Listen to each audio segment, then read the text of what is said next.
It was a bright afternoon in a quiet little town where life usually moved slowly. People walked down the streets carrying shopping bags, chatting with neighbors, or sipping coffee outside small cafes. Among them was the wife of a local police officer, a woman who was known for her calm nature and warm smile.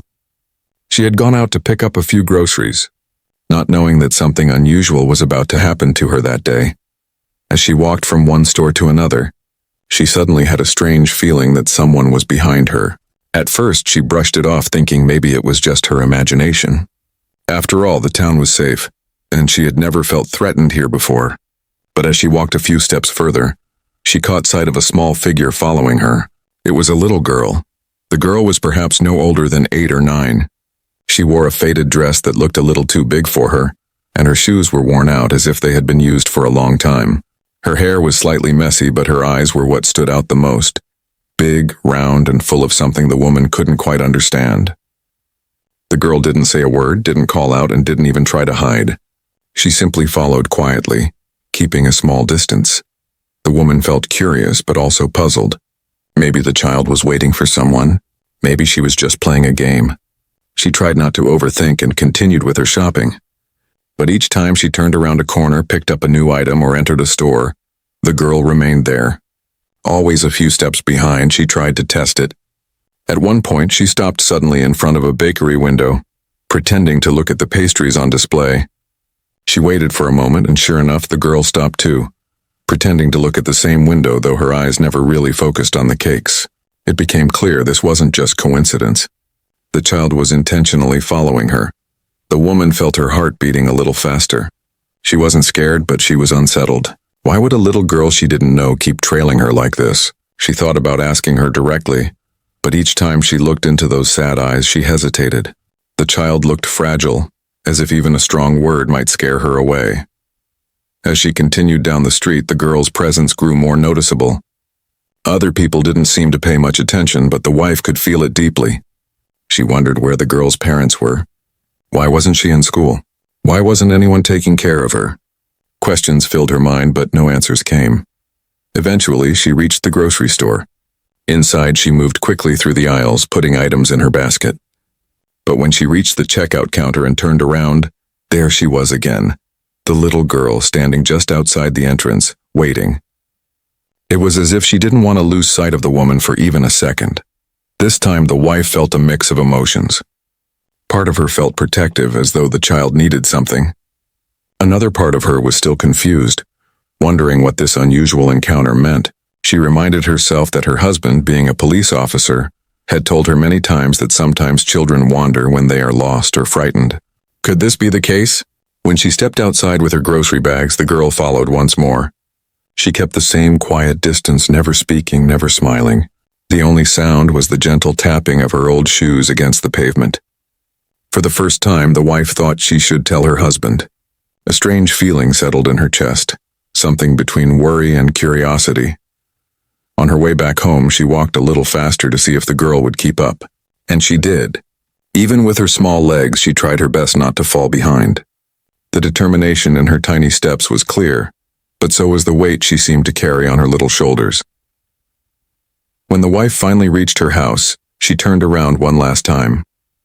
The girl had stopped at the corner of the street, not daring to come any closer. She stood there quietly, her eyes fixed on the woman, almost as if she wanted to say something but didn't know how. Then, after a few seconds, she turned and slowly walked away. The woman stood frozen for a moment, clutching her grocery bags, her mind racing. What just happened? Why would a little girl trail her through town only to leave at the last moment?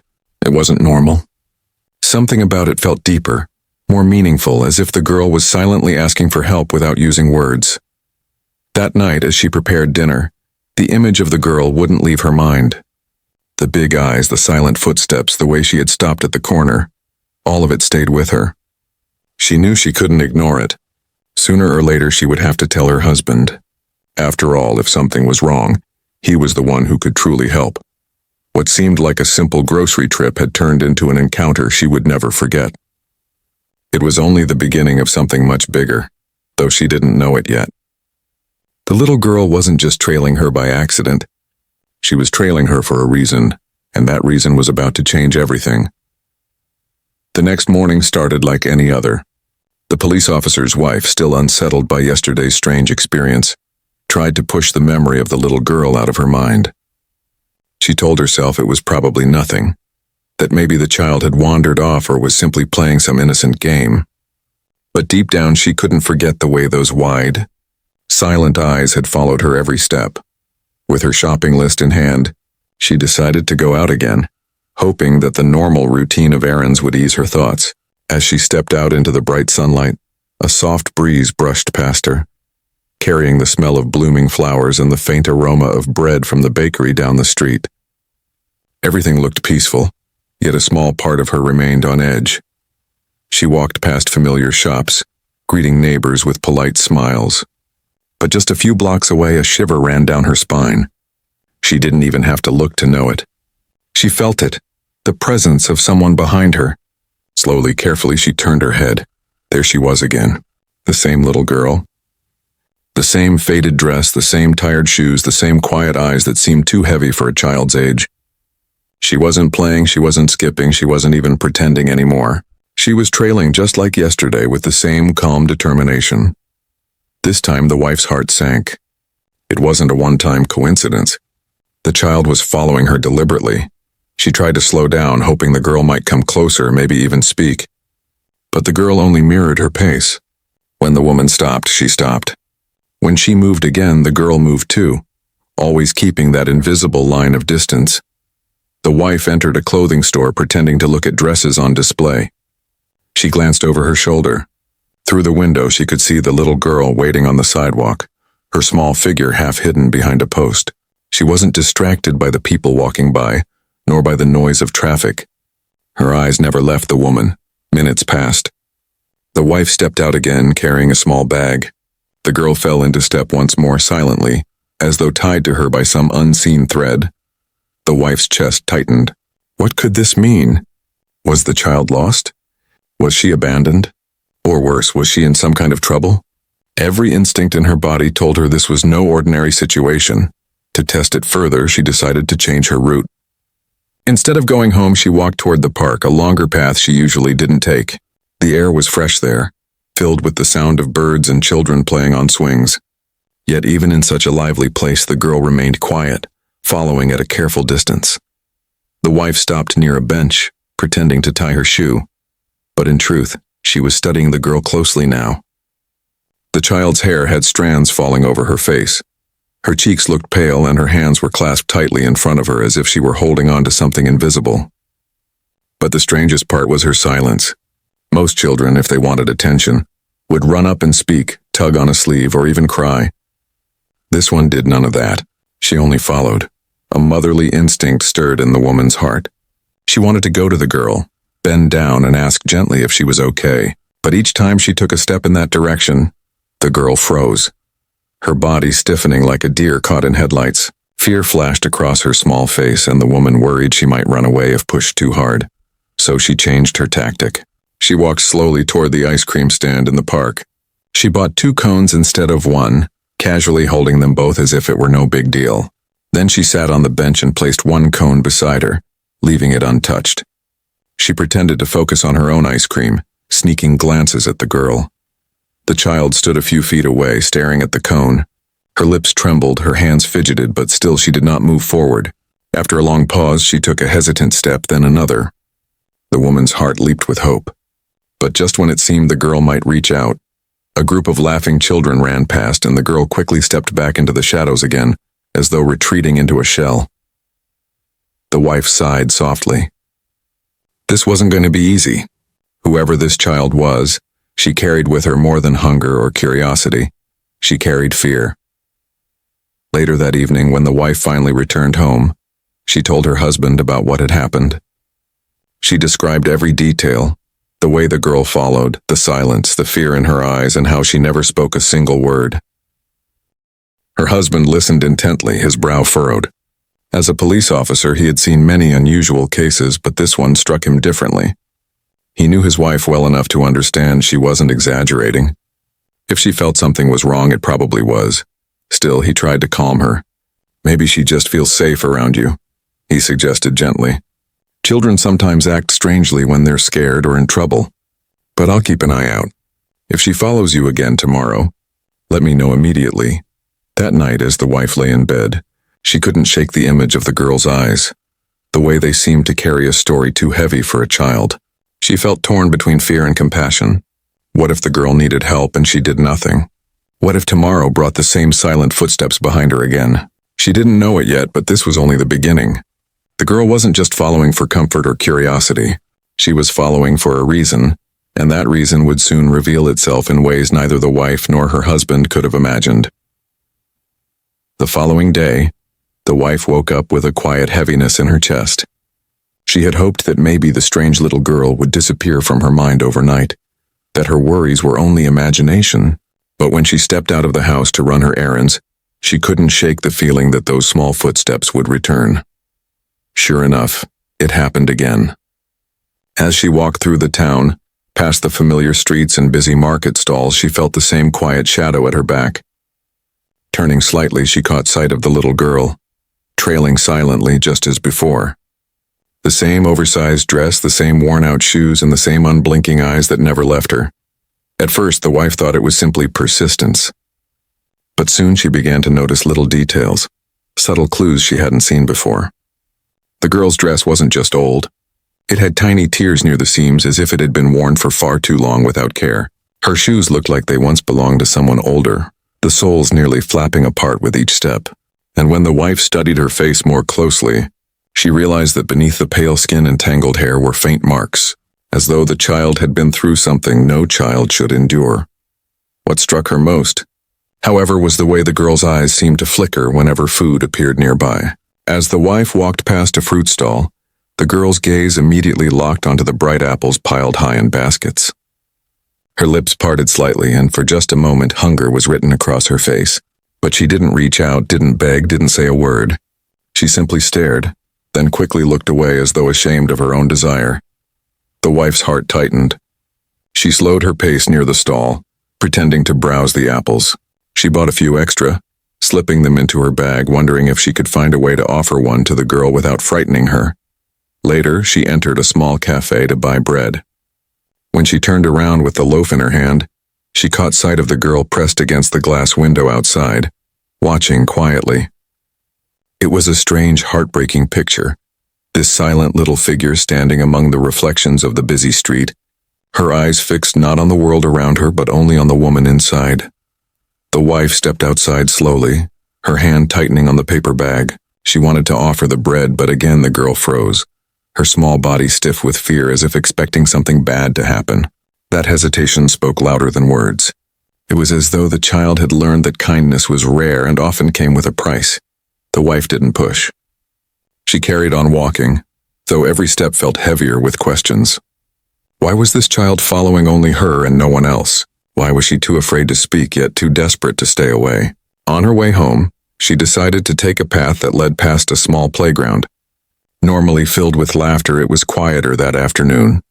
She sat down on a bench, pretending to rest. But her real intention was to observe the girl more closely. Sure enough, the child lingered at the edge of the playground, standing near the swings but never sitting on one. She watched the woman with careful eyes, her hands clutched tightly together. A few other children ran past, chasing each other in games, but the little girl didn't join them. Instead, she stepped back whenever anyone came too close, retreating into her invisible shell. That was the moment the wife realized something deeper. This wasn't just about hunger or curiosity. The child was afraid of people, but not of her. For some reason, the girl had chosen her as the one person she could shadow. The wife's chest ached. She thought of her own childhood, of warm meals, soft blankets, and a mother's arms to run into. Looking at the girl now, she wondered if she had ever known such comforts. The clues were there, in her silence, her ragged clothes, her cautious distance. She wasn't just a wandering child. She was a child who had been hurt. That evening, when the wife told her husband everything, her voice trembled with urgency. She described the torn dress, the hungry looks, the fear that flashed in the girl's eyes, and the way she avoided other children as if she didn't know how to belong. Her husband listened carefully, nodding as his jaw tightened. He had seen cases like this before. Children neglected, mistreated, or abandoned. children who had learned to trust no one.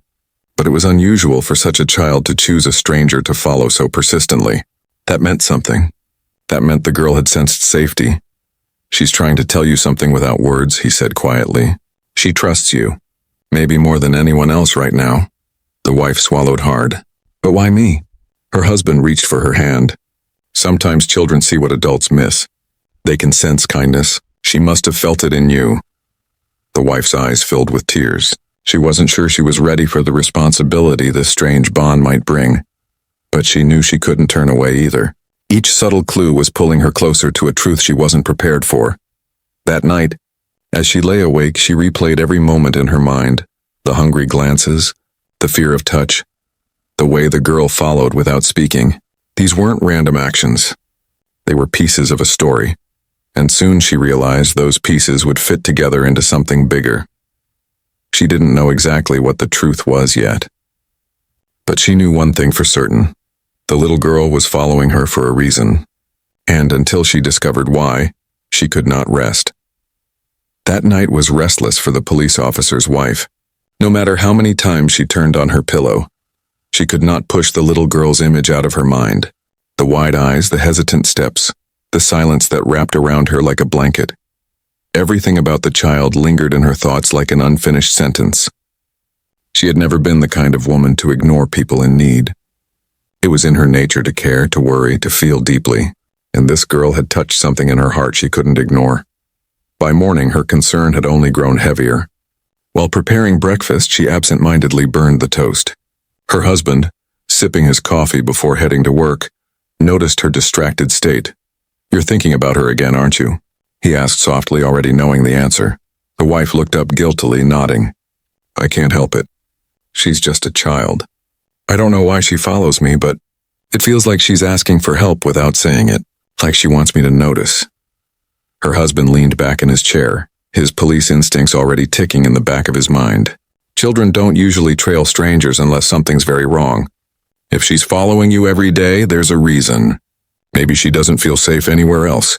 The wife sighed, resting her hands on the table. She doesn't talk, she doesn't smile. She just looks, and those looks say more than words. I can't stop thinking, what if she has no one? What if she's hungry right now while we sit here eating? Her husband reached over, taking her hand gently. "You have a big heart. But remember, we have to be careful. You don't know her story yet. There might be parents or maybe guardians. We can't assume too quickly."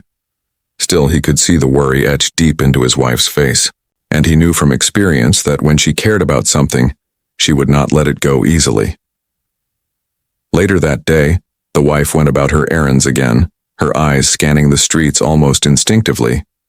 And there she was, the little girl appearing like a shadow, trailing behind at the same careful distance. It was no longer just unusual. It had become a pattern. This time, instead of ignoring it, the wife slowed her steps deliberately. She even paused in front of a bookstore window for longer than needed, hoping the child might close the gap and speak. But as always, the girl remained silent, her eyes full of something between fear and longing. The wife tried a different approach. She walked toward a bench near the square and sat down, leaving her shopping bag beside her. From the corner of her eye, she saw the girl hesitate. The child looked around nervously, then inched closer step by step. The wife pretended to be busy adjusting her purse, giving the girl space to decide. But just when the child was near enough to reach out, a group of teenagers passed by, laughing loudly. The sudden noise made the girl retreat instantly, as if retreat were her only defense. The wife's heart cracked a little more. What kind of life had taught a child to fear even kindness? That evening, she finally sat her husband down in their living room, determined to express the full weight of her worry. The room was quiet except for the ticking of the old clock on the wall. She spoke slowly, choosing her words with care. "She's not just lost," the wife began, her voice trembling slightly. "I've watched her carefully these last days. The way she stares at food, the way she avoids other children, the way her clothes are worn down to threads. She's not being cared for properly. She doesn't know how to ask for help, but she's begging with her eyes." Her husband studied her face, seeing the sincerity in every word. As a police officer, he had trained himself to look for evidence, to read details others ignored. But he also knew his wife's intuition was rarely wrong. "What do you want to do?" he asked, testing her resolve. I want to help her, the wife replied firmly, her voice steadier now. I can't just walk past her again like nothing's happening. She follows me because for some reason she thinks I can give her what no one else will. Safety. Maybe hope. If I ignore her and something happens to her, I'll never forgive myself. Her husband leaned forward, elbows on his knees, deep in thought. Part of him wanted to take immediate action, to bring the girl in, find out who she was, and resolve the mystery. But he also knew how fragile children like her could be. If she had been through trauma, pushing too hard might scare her away forever. You're right, he said finally. But we need to approach this carefully. Tomorrow I'll keep watch nearby while you go about your errands. If she follows again, we'll try to get closer together. If she runs, I'll be there. If she speaks, we'll listen. Either way, we'll figure this out. The wife felt a surge of relief. She wasn't alone anymore in her worry. Her husband understood and he was willing to help. That night she slept only a little easier. The girl's face still appeared in her dreams, standing silently at the edge of streets and playgrounds, waiting for something she couldn't say out loud. The concern had now become more than just a passing thought. It had become a responsibility. The wife knew she couldn't turn away. This wasn't about chance anymore. It was about fate. Something inside her whispered that this child's story was darker than she imagined. And tomorrow, with her husband watching closely, that story would begin to unfold. The next morning carried with it a strange mix of tension and anticipation. The wife moved through her routine with shaky hands, and her husband watched her carefully, noticing the way she glanced at the window every few minutes as though expecting the child to appear out of thin air. He had promised her the night before that he would step in. He had listened to her concern, seen the truth in her eyes, and now it was his turn to use his instincts as a police officer. But more than that, it was his turn to be a husband who understood that his wife's heart wasn't capable of ignoring a child in need.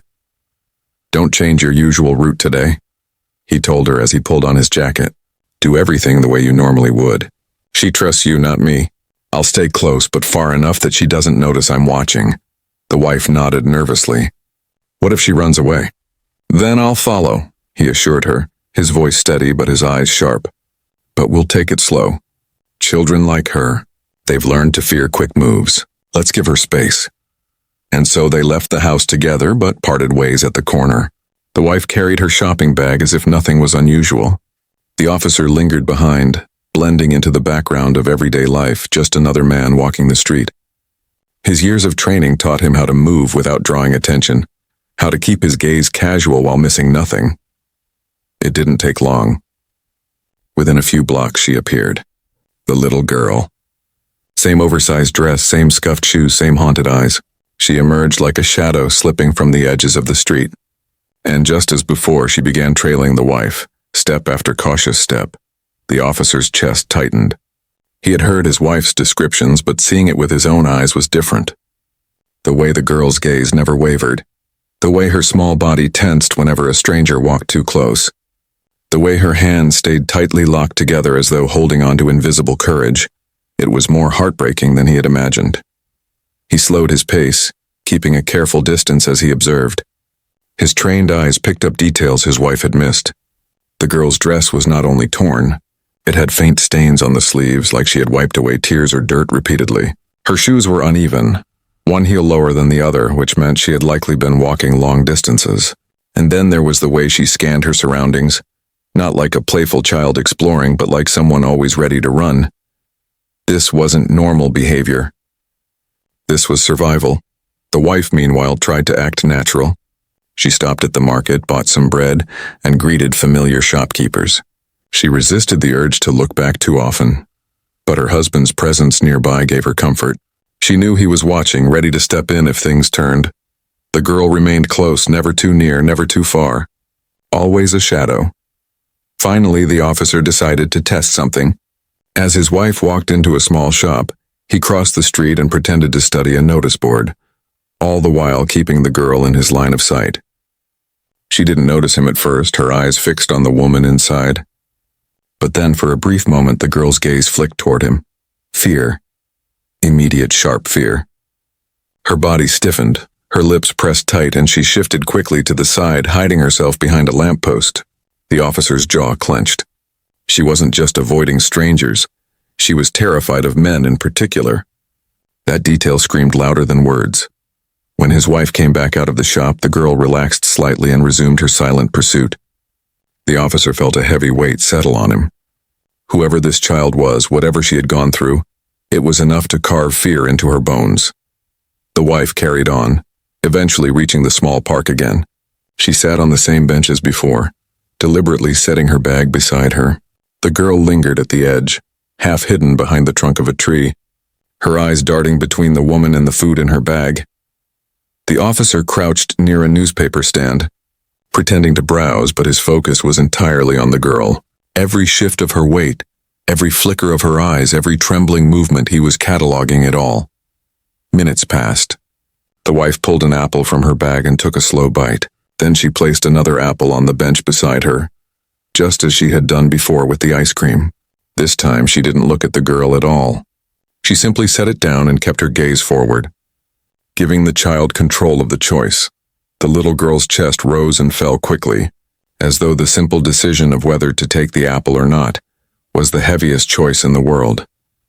Slowly, painfully slowly, she crept forward. Her bare legs peeked out from beneath the long dress, thin as sticks, her knees bruised. She reached out a small hand, trembling like a leaf in the wind. The officer held his breath. The girl grabbed the apple, clutching it to her chest as though it were treasure. But instead of eating it right there, she stepped back quickly, returning to her safe distance before taking a small bite. The look on her face, relief mixed with hunger, was more telling than anything else. The wife's heart swelled. The officer's eyes narrowed. Now it was clear. This wasn't a simple case of curiosity. This was a child who had been neglected, maybe even abandoned. A child who had learned to survive in silence. As the girl ate, the officer's radio buzzed faintly at his side. He silenced it quickly, not wanting to break the fragile moment, but deep inside his instincts screamed this wasn't going to be solved with apples and patience. This was bigger. For the first time, the officer felt the urge to intervene directly, to step forward, to kneel down to her level, to ask her name and where she lived. But the fear in her eyes every time he moved told him the timing wasn't right. If he pushed too soon, she would run, and they might lose her forever. When the wife finally rose to leave, the girl followed again, holding her half-eaten apple tightly. The officer walked a few steps behind, his mind racing with possibilities. He had promised his wife he would watch, and now he knew. This wasn't just a child in need of kindness. This was a case, a fragile human case that needed careful handling, and as they reached the corner of their street, he whispered under his breath, more to himself than anyone else. She's not following you by chance. She's following you because she has nowhere else to go. The following day felt heavier than the ones before. The officer woke early, unable to rest after what he had witnessed. All night he had replayed the scene in his mind. The way the girl clutched the apple like it was the most precious thing in the world. The way fear flickered in her eyes whenever he moved. The way she trusted only his wife. His wife, too, carried the weight. Over breakfast, she barely touched her food, her thoughts drifting to the little figure that had shadowed her for days. She spoke softly, as if afraid her voice would shatter the fragile thread connecting her to the girl. She ate it so slowly, she whispered, like she wasn't used to having enough. Like every bite had to last. The officer nodded, his jaw tight. He had seen neglected children before, but this one was different. She wasn't crying on street corners, she wasn't asking for help from anyone. She had chosen silence, and silence was often the loudest cry of all. That morning they made a plan. The wife would carry on as usual, but this time the officer would try to bridge the distance.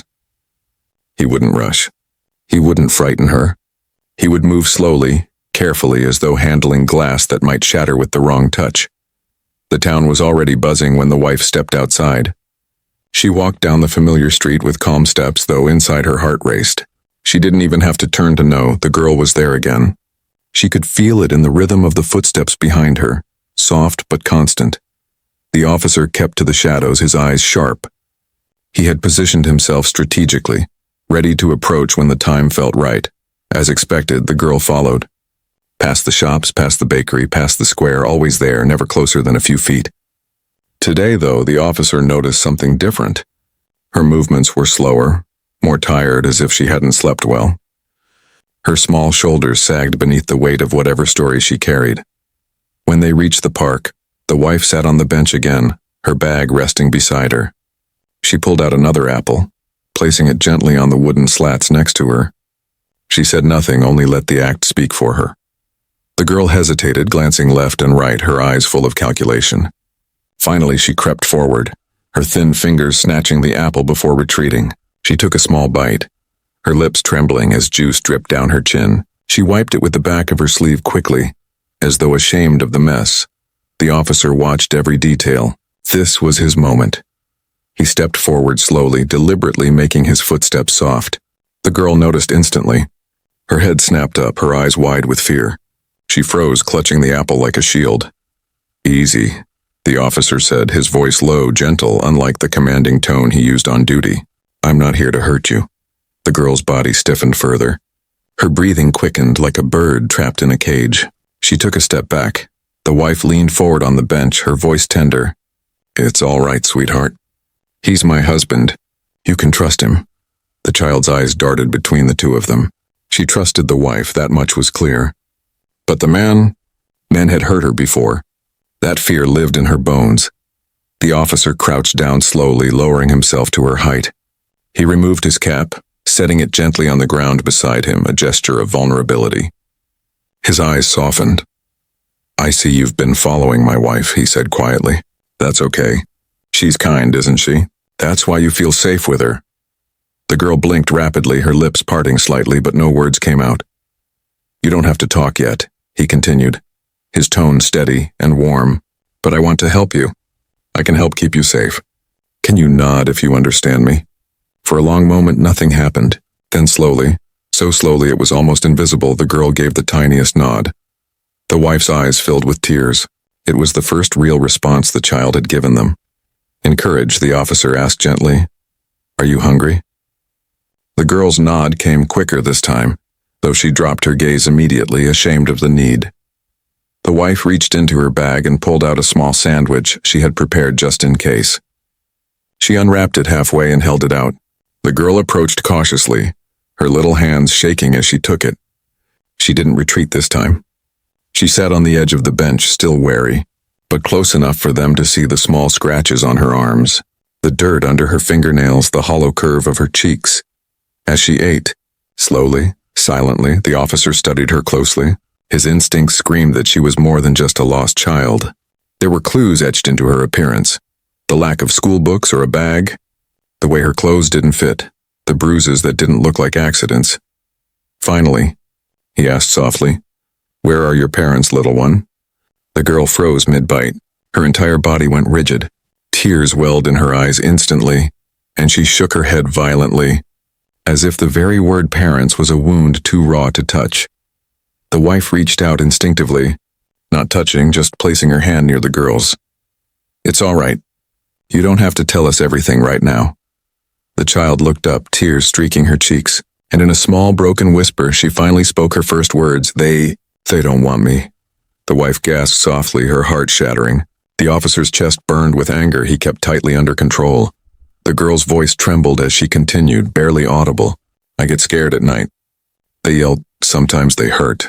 I don't go home." Her words hung in the air, heavy and devastating. The truth was out now. Not in full, but enough to break the silence that had cloaked her. The officer swallowed hard, forcing himself to remain calm for her sake. "You're safe with us," he said firmly but still gently. "You don't have to go back there tonight. I promise." The little girl looked at him, her eyes swimming with both fear and desperate hope. She wanted to believe him, but life had taught her promises often broke. The wife leaned closer, her voice like a soft lullaby. "We'll take care of you. You did the right thing following me. We'll make sure you're safe now." The girl clutched the half-eaten sandwich to her chest, tears dripping onto the bread. For the first time, she didn't back away when the officer shifted slightly closer. For the first time, her eyes softened just a little. It was only the beginning, but the heartbreaking truth had started to emerge. She was not a wandering child. She was a discarded one. A little girl who had followed a stranger because her own home was no home at all. And now, her silent cry for help had finally been heard. The afternoon sun had started to sink, painting the park in soft golden light.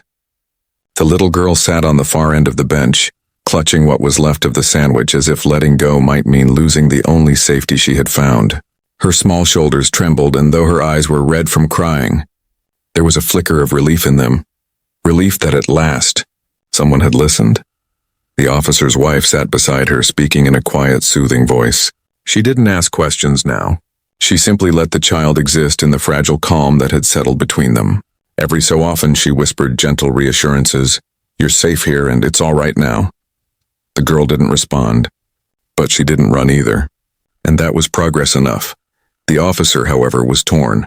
His heart swelled with compassion for the child, but his mind ticked like a clock, sharp and calculating. The faint bruises on her arms, her confession about the yelling and hurting, the fear of men. These weren't accidents. This was neglect.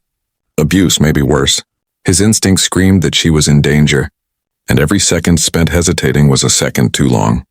He rose from his crouch, stepping back just far enough to speak quietly into the small radio clipped to his belt. His voice was steady, professional, though his insides burned with anger. "This is Officer Daniels," he murmured. "I need immediate backup at Greenfield Park. Possible case of child neglect and abuse. Send child services contact as well. Keep it discreet." Static crackled, followed by a dispatcher's calm reply. "Copy that. Backup on the way. Ita 10 minutes. The officer exhaled slowly, pocketing the radio. 10 minutes felt like an eternity, but he knew the girl couldn't be rushed. He had to keep her calm until help arrived. When he returned to the bench, his wife's eyes searched his face. She understood instantly what he had done. Her fingers tightened over the girl's hand, silently promising her that everything was going to change. The little one, though, sensed something. Her wide eyes darted to the officer, then to the park's entrance. Fear rippled through her body like a current. She stood suddenly, clutching the sandwich close. "No," she whispered, shaking her head. "Don't make me go back, please." Her voice cracked, raw with terror. The wife quickly stood too, crouching down to meet the girl's height. "Sweetheart, no one is taking you back there. Not ever. He's calling people to help, not to hurt. You have to trust us." But the girl's breathing quickened, her little chest rising and falling like she had been cornered. The officer took a cautious step forward, raising his palms. "Listen to me," he said firmly but softly. "You're not in trouble. We believe you, but we can't fix this alone. The people coming are here to protect you, to keep you safe. I promise you won't have to go back to the ones who hurt you." The girl froze, her eyes darting between his face and his wife's. Every instinct inside her screamed to run, to disappear, to escape. But then she looked at the wife, the woman she had followed day after day, the only person who had made her feel seen. And something inside her shifted. With trembling lips she whispered, "Promise?" The wife's eyes filled with tears. She placed her hand over her heart. "Promise." Minutes crawled by like hours. The girl remained glued to the wife's side, her small body rigid with nerves. Every sound, the bark of a dog, the screech of a swing, the footsteps of joggers made her flinch. Yet she didn't run. Not this time. Finally, 2 uniformed officers appeared at the far edge of the park. They weren't loud, they weren't rushed. They had been briefed to keep their presence calm. One was a woman from Child Protective Services, carrying a gentle smile and a soft voice meant for children like this. But the moment the girl saw the uniforms, panic surged in her eyes again. She stepped backward quickly, clutching the wife's sleeve. The officer's wife wrapped an arm around her shoulders protectively. "It's okay," she whispered. "These people are friends. They're here to help, just like us." The child service worker crouched a few feet away, her voice as soft as a lullaby. "Hi there, sweetheart. My name is Claire. I came to see you because I heard you're very brave. You don't have to be afraid. I just want to make sure you're safe." The girl buried her face into the wife's side, refusing to look. Her little fingers gripped the woman's hand so tightly that her knuckles turned white. The wife stroked her messy hair gently. "You don't have to go with anyone you don't want to. I'll be right here. I won't leave you." The officer stood tall, his arms crossed, his eyes burning with restrained anger, as he relayed the child's condition to his colleagues. He listed the signs of neglect, the bruises, her words. Each detail made his jaw clench tighter. Cases like this always hit him hardest, the innocent suffering while the guilty walked free. But now at least this little one had a chance. It took time, long, patient minutes of gentle coaxing, but eventually the girl peeked out from behind the wife's arm. Claire offered her a small stuffed bear from her bag, holding it out with both hands. "This little one needs a friend," Claire said softly. "Would you like to keep him?" The girl's eyes flickered with something fragile. She released her grip on the wife just long enough to take the bear, hugging it to her chest. Then quietly she whispered, "Can she come with me?" She meant the wife. The wife's throat tightened. She knelt down, brushing a strand of hair from the girl's cheek. "I'll stay with you for as long as they let me. I promise." For the first time since they had met, the little girl leaned forward, resting her forehead against the wife's shoulder. It was a small gesture, but it carried the weight of trust, of surrender, of a child finally allowing herself to believe in safety. The officer placed a hand on his wife's back, his eyes softening. Backup had arrived, but he knew this was only the beginning. The real work, healing, protecting, rebuilding this child's world, was still ahead. As the group slowly made their way out of the park, the little girl clutched both the stuffed bear and the wife's hand tightly. She glanced once at the officer, her eyes still wary but less filled with terror.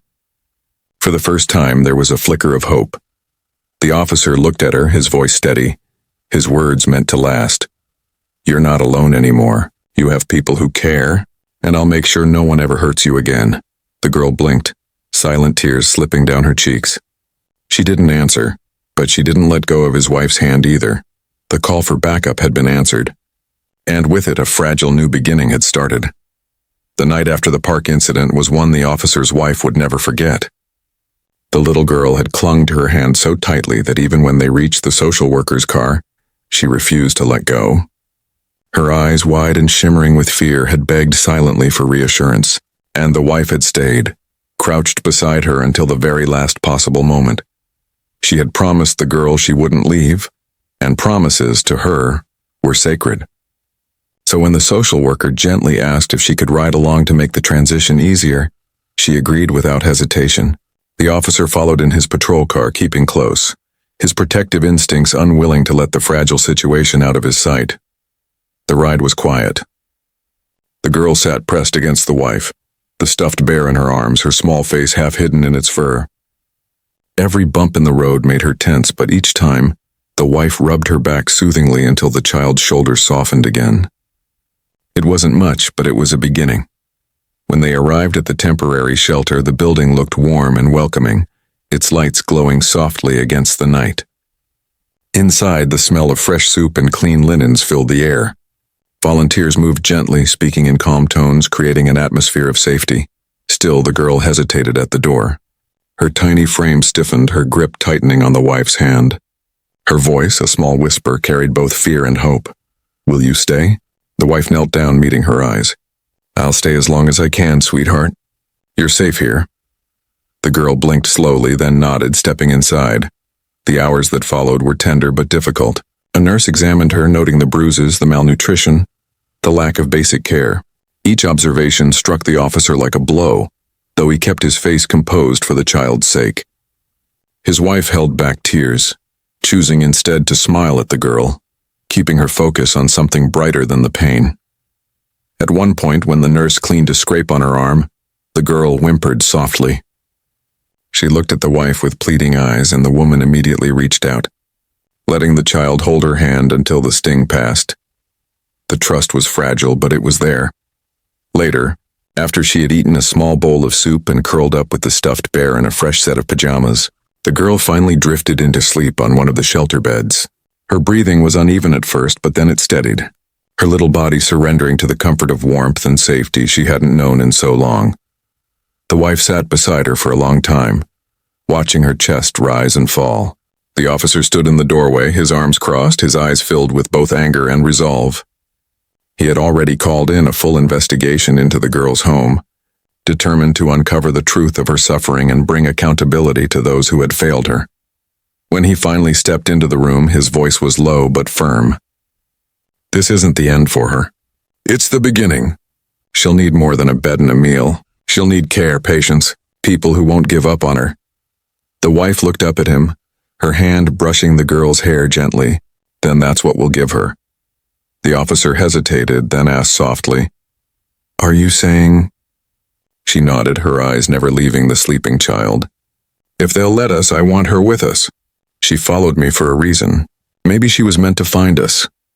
For the first time that night, the officer let out a breath he hadn't realized he was holding. A small, tired smile tugged at his lips. "You always did believe in fate. And you always believed in justice," she replied. "Between the two of us, maybe we can give her both." The following weeks brought challenges. Court hearings, investigations, endless paperwork. The truth emerged slowly but painfully. Her parents had neglected her for years, often leaving her hungry, afraid, and alone. Their home was declared unsafe and custody was stripped away. During those weeks, the little girl stayed at the shelter, but the wife visited every single day. Sometimes she brought food, sometimes new clothes, sometimes just herself. Each visit, the girl's walls lowered a little more. She began to smile shyly, to speak in short sentences, to reach for the woman's hand without hesitation. The officer, too, began to earn her trust. He would sit with her, teaching her simple games, showing her the lights on his patrol car, making her laugh with stories from his work.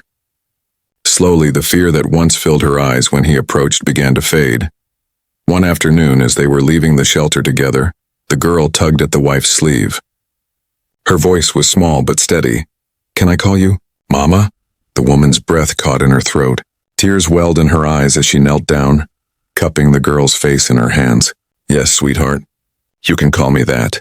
And when the girl turned to the officer, hesitating, he bent down too, his voice warm. "And you can call me Dad if you'd like. Only if you want to." The girl didn't speak, but she smiled. The first real smile they had ever seen on her face. From that moment, everything changed. Months later, the adoption papers were signed. The little girl who had once wandered the streets, too afraid to ask for help, too broken to trust anyone, finally had a home. She had a bed of her own, meals waiting for her, laughter filling the rooms, and love that wrapped around her like a blanket. The officer and his wife often thought back to that first encounter, the strange little figure trailing through town, silent and persistent. They realized now that it hadn't been chance at all. It had been destiny. The girl had chosen the right person to follow, and in doing so, she had found her way to a new beginning. And every time she laughed, every time she ran into their arms without fear, every time she called them Mama and Dad, they knew one thing for certain. She had not just found safety. She had found family.